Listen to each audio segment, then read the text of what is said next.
I got to the last day of boot camp. We had just finished a big evolution. They call it like battle stations. It's like a 24-hour long FTX, final training exercise. And we get to leave there. Once that evolution is done, you go and you swap your hat out, your recruit hat with a hat that says Navy. And we're standing in line to go to that ceremony, and my RDC, which is the drill instructor in Navy boot camp, pulls me out of formation and tells me I have to go to medical. And so I go down to medical, and the dive medical officer proceeds to tell me that they had found a 7-centimeter pericardial cyst on my heart. They had never seen that in a SEAL candidate before. It's a rare condition.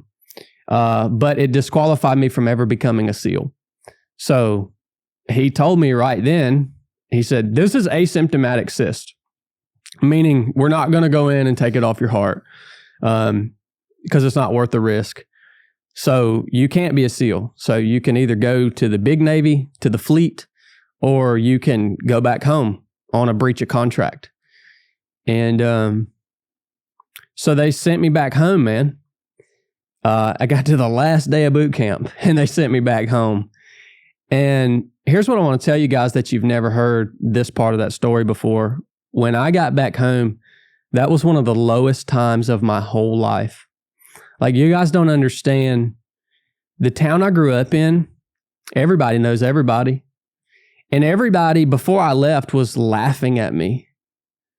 You're going to go be a Navy SEAL? Like, for real, man? Pfft, that's ridiculous. Everyone was laughing at me. You never make it. Never going to make it. Yeah. And so when I showed back up in my little hometown, well, nobody cared that I had a cyst on my heart. Like, nobody was going to hear that. Like, no, guys, I didn't quit. Like, they kicked me out. And dude, that was one of the lowest points of my whole life. And let me tell you what's interesting about this story right here. Your wife said something last night. I hope she listens to this. She said, there are things that have happened to me in the past that have really impacted me and affected me, but they don't look like anything big or grand or significant to other people. Like, and I so related to that when she told me that, because when I got back home after they kicked me out of the Navy, all I wanted to do, dude, was go eat at the Texas Roadhouse wearing my dress blues. That's all I wanted to do in your hometown. In my hometown. Yeah. Like, I wanted to do that so bad, man. But everybody around me was like, no, you shouldn't do that. You're not in the Navy anymore. You need to move on with life. Like, you shouldn't do that. And I had the right to do it because I made it to the last day of boot camp. They actually checked me off as graduating boot camp because I made it through the final training exercise. The pain in my that I felt just. Was it shame? There was shame in it. There was, I wanted to be someone for the first time in my life that had accomplished something. And just wearing that uniform with my one little ribbon on it was like a huge accomplishment where I came from. And I wanted to be somebody for the first time in my life who had accomplished something. And I couldn't even do that. And when I went through this part of my story with my with my counselor back home, I go to tell him this, and I had never told anybody about just wanting to go eat at the Texas Roadhouse in that uniform.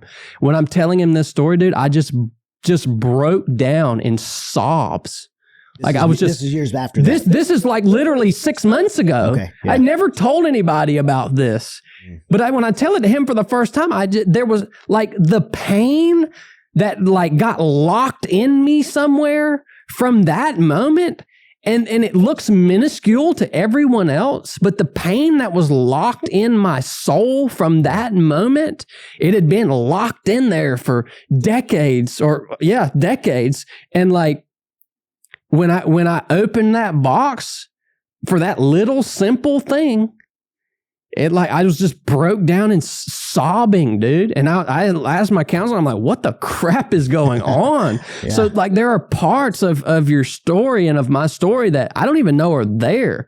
But man, they'll hit you. And they're not always going to be the things that the world's going to look at and say, well, yeah, of course you were traumatized by that. Of course that caused you that much pain. Of course no, man, every human being is different, man. And when your wife said that last night, I was like, that's me. Like, I can so relate to what she is saying right now. So in spite of everybody telling me, you know, all my friends and people that were close to me, nah, you need to move on with life. You don't need to wear that uniform. Like, I did it. I put that uniform on and I went and ate at the Texas Roadhouse. And I came back home and I took that uniform off. And I thought that was going to be the last time that I would ever put that uniform on again. That's how it hurts, man. Yeah. I wanted it that bad. That hurts so bad, man. I wanted it that bad. But obviously that's not what happened. I got to put the uniform on again. What drove you to make a decision to go to say, hey, I mean, you're in a fork in the road, right? You could go back to construction. There's a million things you could do, or I could do what I've told that to a door that looked seemingly was closed. Yeah, my mom. Yeah, my mom. She, you know, I think my mom could see how much pain I was in. Yeah. Like, she could see how bad I was suffering internally. And so she started actually to make appointments with heart surgeons. And we would go to see these heart surgeons, and pericardial cyst is a rare condition. And the heart surgeons would say, no, we don't, we do not recommend you doing an elective open heart surgery to remove this cyst. So we saw 3 or 4 different heart surgeons before we finally found a dude who was like, yeah, I understand why you want to have an elective open heart surgery, so that you can at least hope the Navy's going to take you back. There's no guarantees. There's no guarantee, because I was totally out at this point, right? And he understood that, man, and he encouraged me to, like, yeah, let's do this. Let's do this surgery. And it's a completely invasive surgery. Like yeah. I mean, it was brutal, dude.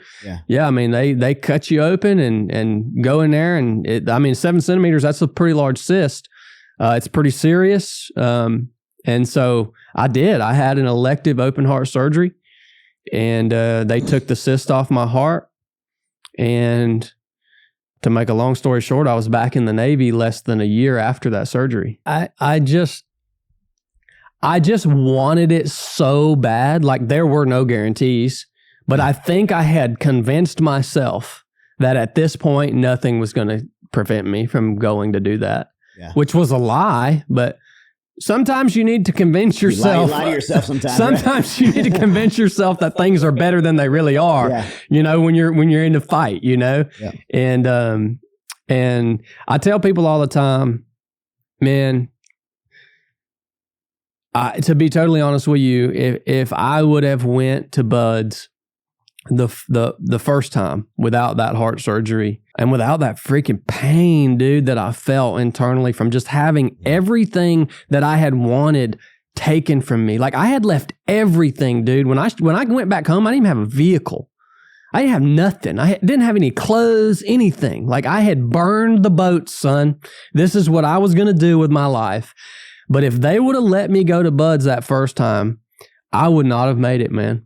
And I realized that when I got there. You wouldn't have wanted it enough. I would not have wanted it enough. I realized when I got to Bud's, like, oh, okay, this is harder than I imagined it was going to be. And I realized there's no way I would have made it through this if I would not have had to do what I had to do just to get on the start line. Like, it took me 2 years just to get on the start line and a heart surgery. Yeah. At that point, you're like, I'm too vested. Man, really. So yeah, I got, it started off real strong, right? Because I had so much invested in just getting there. And I got picked as the honor man of my Buds prep class. So that's about a 2-month long program you go through before you actually go to Buds. And they picked me as like their hard charger, the instructor cadre, because I was just so happy to be there, man, you know, and got to first phase. Again, didn't know what I was getting into. Every day, the truth, every day, my goal was just to make it to breakfast every single day. I didn't know the schedule, didn't want to know any of that. But never once thought about quitting. And that training is remarkable, man. That training, it is the real deal, man. Guys, I'm a lifelong athlete. I've tried all kind of things, from every different diet, from all different supplements, tons of different things to make my body as healthy and as functional as possible. I heard about BioPro years ago from jiu-jitsu athletes, from UFC fighters, and they're all friends of mine who I trust that were telling me, you have to try a BioPro, and I did. I experienced a tremendous result, mostly in my sleep, to where I was sleeping 4 or 5 hours a night, to where I immediately went to sleeping 9 hours a night. BioPro has helped my recovery, my mental focus. I am a believer. I love it, or I would not be promoting it. If you're interested, go to bioproteintech.com and get yours